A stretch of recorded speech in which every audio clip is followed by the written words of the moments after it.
Different's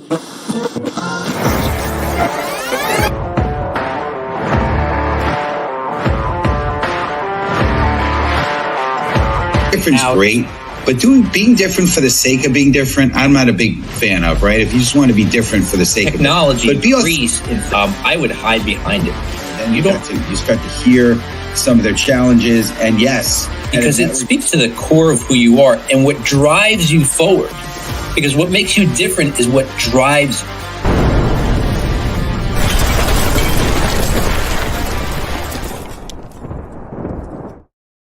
Right, welcome everybody to the Master Connector Show.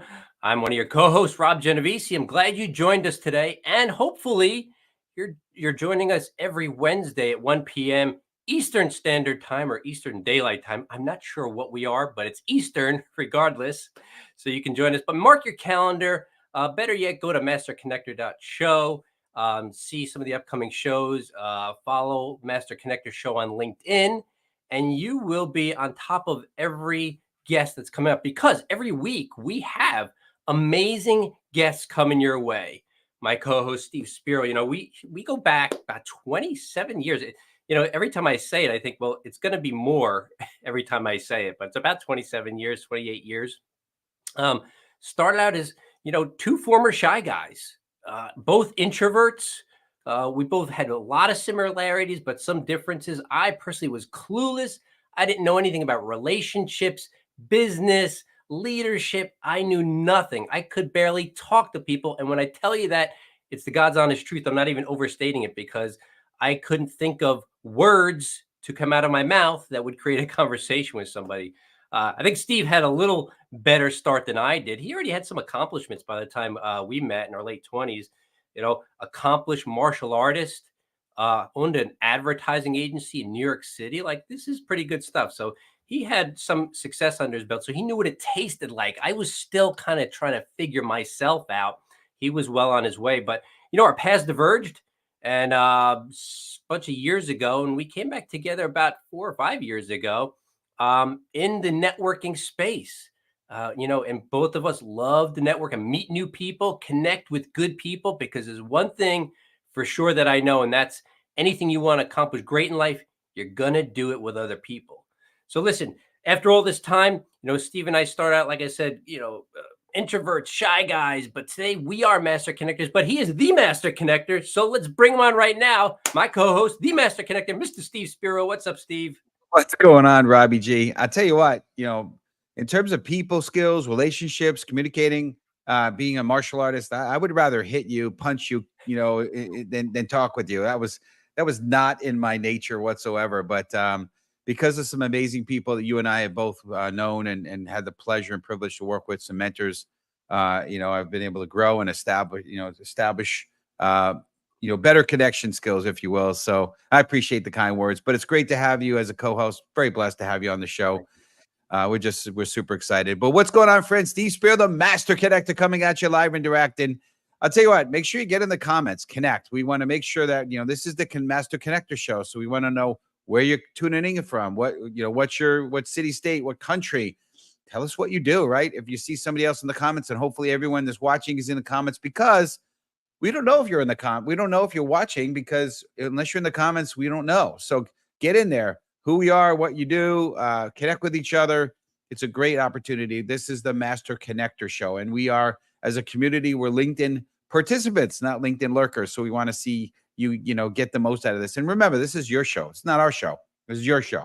So we're here for you. But, today we're going to be talking about unearthing your vulnerable story. And this involves delving into the depths of our personal experience and emotions, revealing the parts of ourselves that we may have kept hidden out of fear, shame, or pain. I could absolutely relate to that. Being an introvert, being picked on and bullied and dyslexic, I had a lot of insecurities and inadequacies. And, in this process of self-disclosure can be profoundly healing, right? Fostering genuine connections with others who resonate with your journey. As I started to share those insecurities and become others focused, the connections became powerful.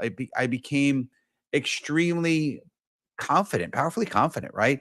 So it encourages, authenticity and encourage breaking down the barriers that prevent true intimacy and understanding. Because I was so wounded, the only thing I could think about was self-protection. And when you're in protection mode, you're just thinking about yourself, you're closed off. And the mentor that Rob was referring to, he would say, like, Steve, there's something a little bit different about you.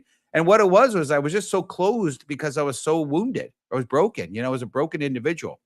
But, ultimately by sharing our vulnerabilities, we're not only it not only lightens our own burden, but also empowers others to embrace and share their own stories, and creating a ripple effect of empathy and compassion. You know, when I officially started, which started really heavily happening in the beginning of COVID, I started sharing those vulnerabilities and those stories, and my background, and it really changed for me. My connections with people became powerful. As I said, I became powerfully confident. So this is going to be a great show. If you're ready, I want you to go in, ready to obviously have my man, Mr. Rob G, introduce our guest today. Type in "Let's go" and let's get this party started. Rob, I'll turn it to you, sir. So blessed to have you on the show. Same here, Steve. Thank you so much. Listen, like I said earlier, we have great guests that come on here every single week, and that's a big credit to Steve, who is an incredible networker. But seeking out people who can bring something to the table to help all of you level up. Steve and I are just a conduit to bring you awesome, awesome people who are accomplished. I mean, people who have done all kinds of things, and today's guest is no different. Our guest today is Danielle Perlin-Good. She is the soul-aligned ghostwriter and an award-winning best-selling author. She empowers thought leaders to amplify their lasting legacies by unleashing their nonfiction content, creating a profound impact, and transforming lives. With a wealth of experience, she's contributed to over 20 books, ranging from memoirs and thought leadership books to business and personal growth books. Additionally, she provides book and story coaching, editing, and consulting service to C-suite executives, ensuring their messaging is concise, beautiful, and genuinely authentic, one of my favorite parts. Danielle incorporates quantum healing modalities to ensure her clients' transformative journey results in a beautifully crafted and publishable book that they will cherish for a lifetime. Please welcome to the show, Danielle Perlin-Good. Hey, Danielle. Welcome. Hey, Rob. Hey, Steve. Thanks so much for having me today. So cool to have you on the show here, Danielle. It's gonna be an amazing show. We're excited to have you. Yeah, quantum healing. I love to. We're gonna get into that a little bit today. It's gonna be awesome. So blessed to have you. So here we're gonna dive right into it. So community, type in hashtag inspire, and I want to just acknowledge hello, Ann having you, Ann Sullivan on, and Yolanda, our amazing community member, on with us. We're just so blessed to have you, Yolanda, here with us. But listen, as I don't like to be called a motivational speaker, I'm more of an inspirational speaker. In fact, that's what I refer to myself as, obviously, other than keynote speaker, of course. But we talk a lot about inspire. So hashtag inspire community. And here's what we wanted to ask you, because we love stories, right? So tell us a little bit, right? What inspired you, Danielle, to start sharing your vulnerable story with others? I love this question, Steve. In terms of my own story, I will share a little bit in terms of how I got started in the book coaching realm. So, as Rob introduced me, I have over 20 years of writing and editing experience. And in 2019, I was nursing my son, who was about 6, 7 months old at the time. And I was listening to an audiobook. It was 1 a.m. It was pitch black. I had my Bluetooth headphones in. And as I was sitting there, I had a spiritual awakening, is what I call it. Some people call it that. Some people call it a gut instinct. Some people say they hear their inner voice coming towards them. And when you sit and you're able to be present and in the present moment, I truly believe that that voice, whatever you might call it, does come to fruition. So in this case, I heard this voice tell me that I needed to become a book coach. And I went the next day and I searched more about book coaching and I learned more about book coaching. And I recognized and realized that I can become a book coach with my storytelling experience and my writing and editing. And so I started very small and showed people and told people and was my authentic self and said, listen, I haven't done book coaching, but I've been writing and editing for a long time. I know how to tell a story. Will you give me a chance? And people did. People gave me a chance. And that's how I built my business and how I built the business that I have today. Because people give chances when you're honest and authentic and vulnerable.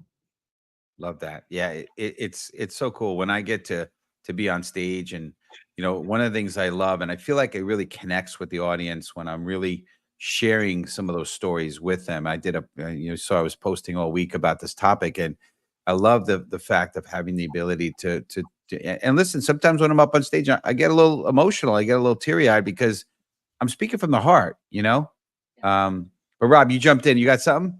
Yeah, I just want to something you said, Danielle, that I'm sure a lot of people kind of miss. And when you said you heard a voice, something spoke to you. Some people think that's figurative. Some people do take it literally. I want to point that out because if you're listening to this and you have a hard time making decisions, should I go this route? Should I go that route? I'm going to tell you from personal experience, I felt the nudgings. And every time I ignored that strong nudge inside that said, Rob, go this way, I missed an opportunity. And Mhm. every time I said, wait a minute, something's here, and I go down that road, not knowing where it leads necessarily, it's always led to something I needed. And in hindsight, it was right. So, when you said you heard that voice, if you're out there, if you hear the voice, if you feel a nudging and turning like your heart saying, go this way, and you don't know why, just go. Just go.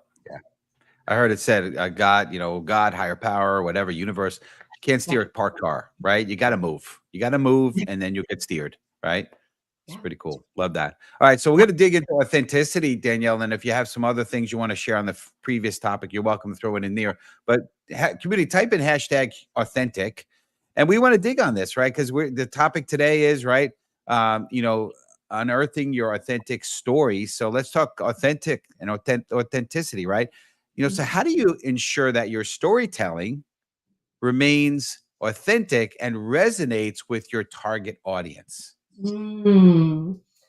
Again, great question. Because what matters to your target audience, especially if you're a business leader or in thought leadership consulting, you're a C-suite executive, and marketing is a large part or a large portion of either your job or somebody under you, your company.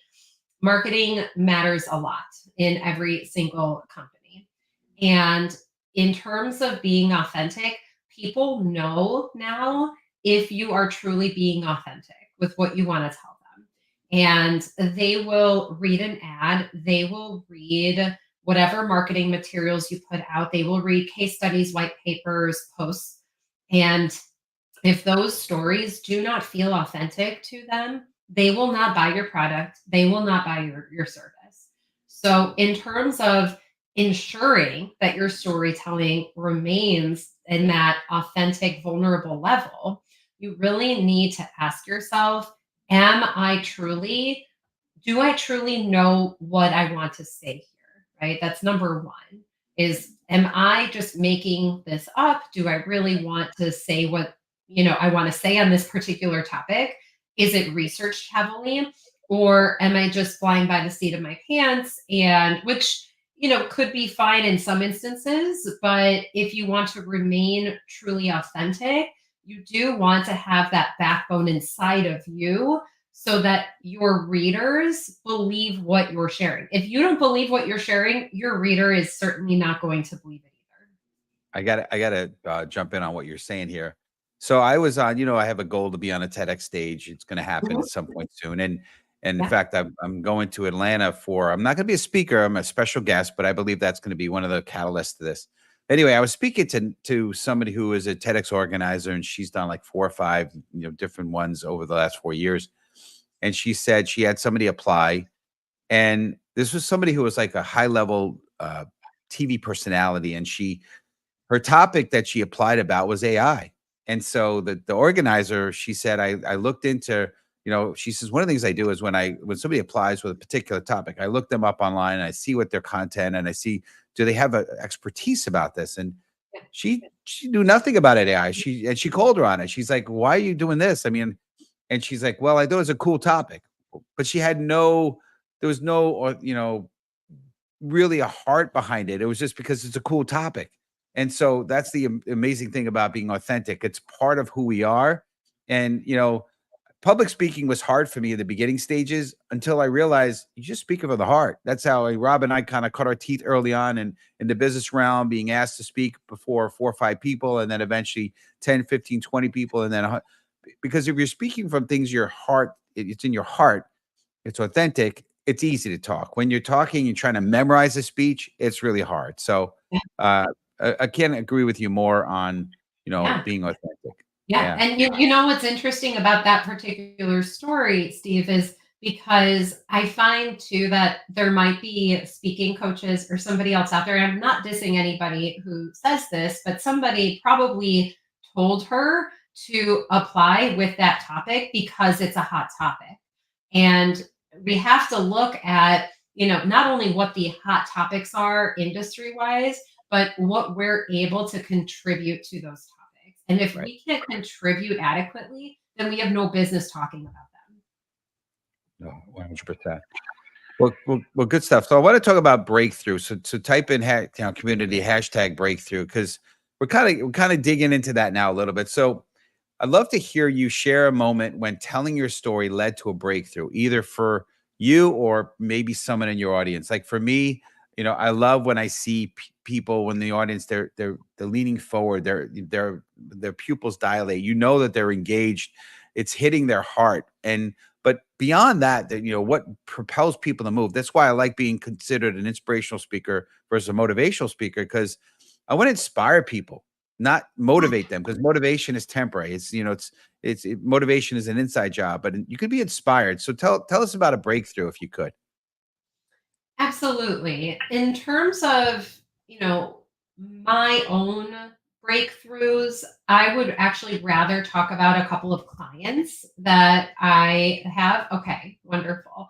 So I have this one client. I'm not going to say her name for privacy purposes, but we're in a book coaching engagement. And she came to me and said, I have all these ideas. I have all these things. I've been doing this coaching business for 20 years. She is not a pandemic coach. That's what I call people who started coaching in 2020. Because there are a lot of people who said, oh, I don't have a job now. And anyways, I digress. What happened was I asked her in our onboarding session, tell me about your process. Tell me about how you get somebody who needs your coaching from point A to point B. What is that bridge? What is that gap that you need? Right. And what mattered to me in that conversation is her light bulb went off in her head.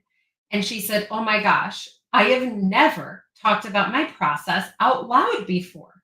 I have it written down in different places. I've never actually told anybody from start to finish what that process should look like. And to me, that is one of the pillars of a great, not only coaching program, but a good book on your coaching program. And to me, that matters because that's not only her story, that's how she helps others. Yeah. I got to jump in there for a second. Daniel, you're just talking my language because, I create brands, teach people how to create brands for themselves. A lot of solopreneurs are clients of mine who are looking to DIY their own brand. We teach them how to do it. But when you talk about your story, you're talking about authenticity, you're talking about process. We talk about all these things, and these are key things to help a person attract the right clients for them. When you talk about the process, by the way, you're one of the few people I've heard say that. And if anybody's heard me more than a couple of times, they hear me talk about it all the time. It's one of the biggest impacts you can make in attracting better clients is to talk about your process, because people, they look at us, they go, should I hire them? Are they credible? Number one. Number two, if I'm going to put my hard-earned money out there, can I trust them with it? So how much risk am I taking on here? And when you have a process, automatically trust goes up and risk goes down in people's minds. So I love that you said that, but can you talk about that in terms of a person goes, well, there's 73 steps to what I do. Like, what do they do when there's so much in their process? That's an excellent question. So, what I like to do, if there is so much, which I have worked with people and leadership coaching and thought leadership in all those capacities for all those steps. So, what I like to do is break down into content pillars, just like we do in marketing. I'm sure you do with branding as well, right? So, we do 3 to 5 content pillars. What are those content pillars of things that you really want to share with your audience? And what does that look like in your step-by-step process? Right. And then do we need every single step in a book form?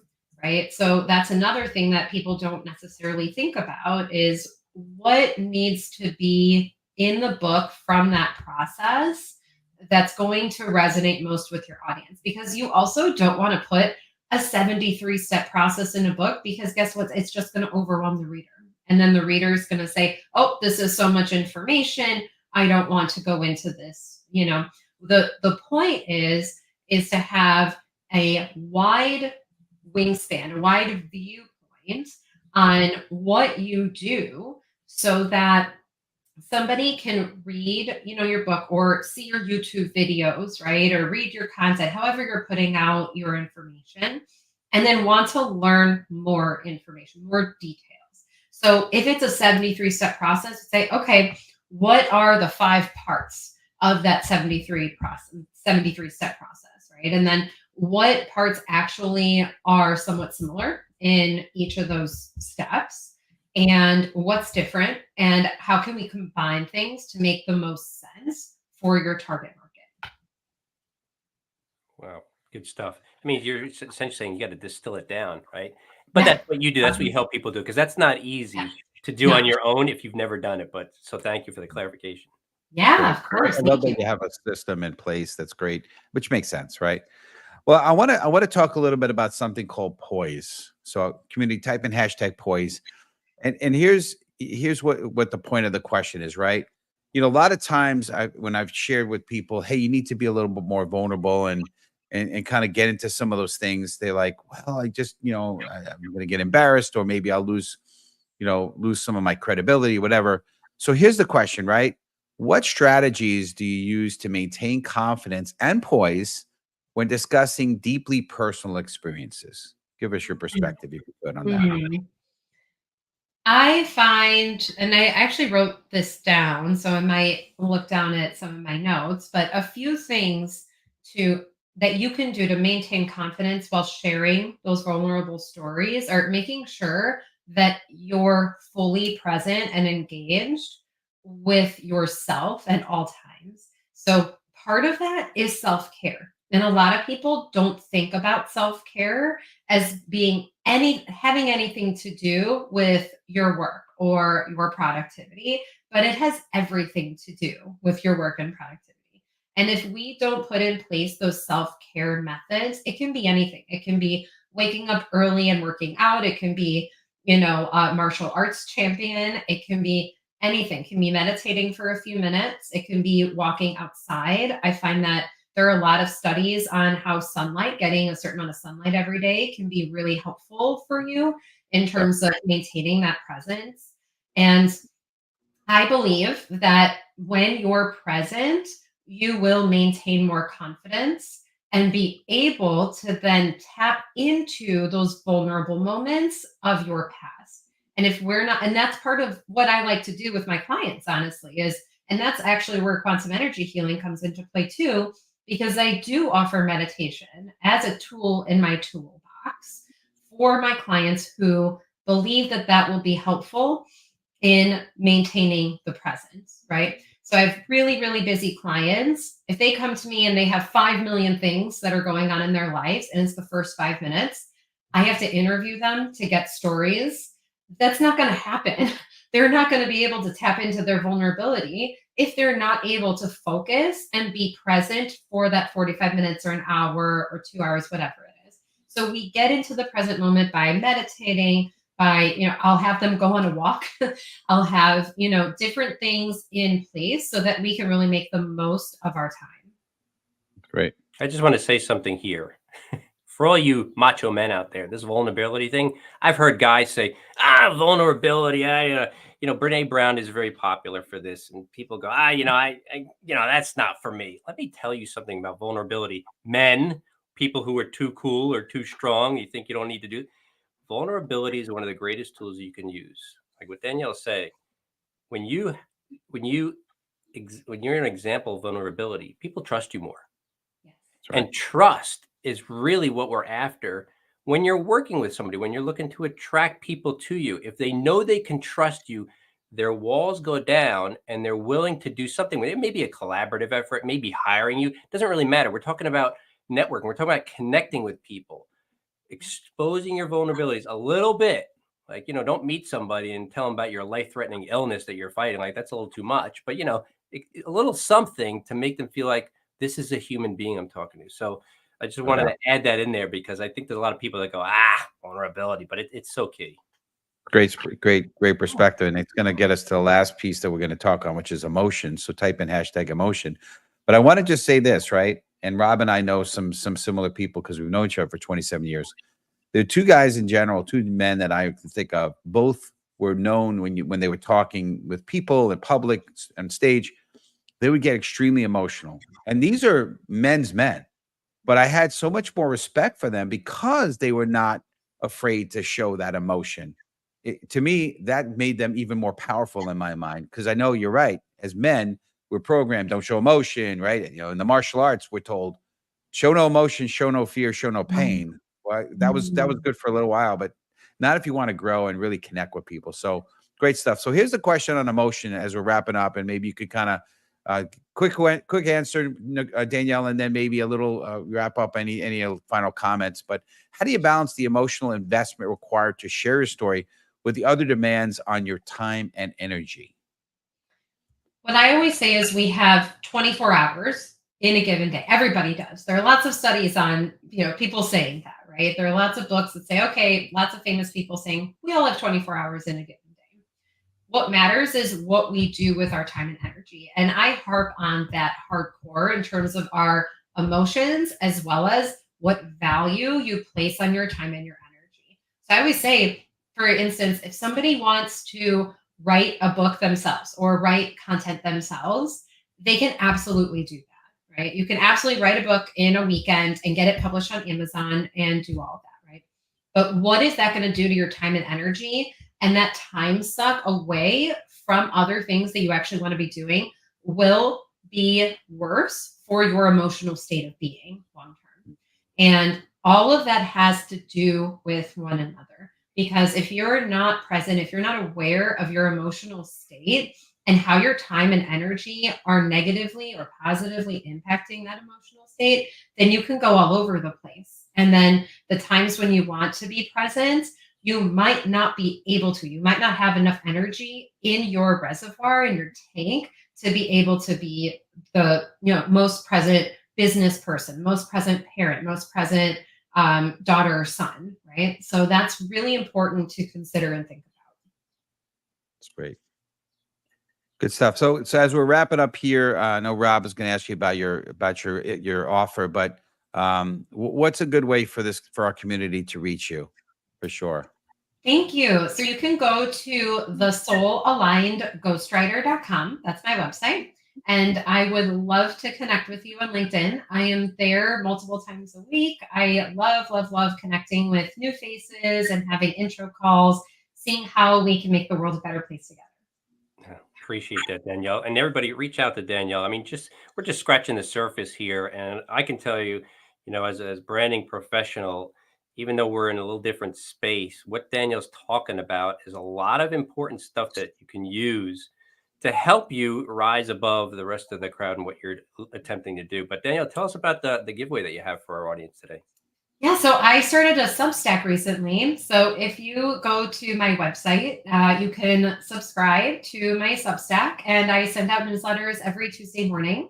And they're usually about different things that I'm thinking about, like vulnerability storytelling, emotional state, all the things that we talked about today, and other topics as well. That's great. Well, it looked like there was a question from Bobby. Bobby, you're going to have to connect with Danielle and get the answer on your question about her process. But we just appreciate you, Danielle. We're going to put you in the green room and we wrap up the show. Thank you so much. You blessed our audience in a big way. Thank you so much. Good right. Stuff. Good stuff. It's sometimes you have a guest on, you're like, man, I wish we had more time, right? She's definitely one of them. No doubt. Yeah. Cool. All right. So as we wrap up here, I want to just make sure, listen, community, we're going to be back here next week. Make sure, same back time, same back channel. It'll be episode 165. It's crazy how far along we've come.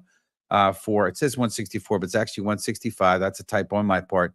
But May 29th, Own It While You Hone It by Robin Hatcher. It's going to be incredible. And if you're interested in being a sponsor of an episode, go to masterconnector.show and it'll show you some more things, as well as seeing what the up and coming. We're booked out all the way till I believe it's the beginning of November. That's how many. It's how we have guests lined up, and so you can see all the future shows. I don't think Rob has got us up that far, but we're pretty far along, all the way to mid to late August. So make sure you find out about what's coming up. But I want to close with a little something I want to talk to you about, right? And I've been ending the show with these little stories, right? So let me tell you about J.K. Rowling, right?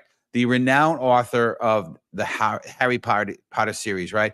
Faced with numerous rejections and personal hardship before her success, as a single mom living on welfare, she bravely shared her story of struggle and perseverance. Rowling's openness about her battles with depression and poverty has inspired millions, showing that embracing and sharing our vulnerabilities can lead to profound personal and professional triumphs. Her journey reminds us that our darkest times can be the foundation for our greatest achievement. Remember, folks, let's make sure to be that light for someone.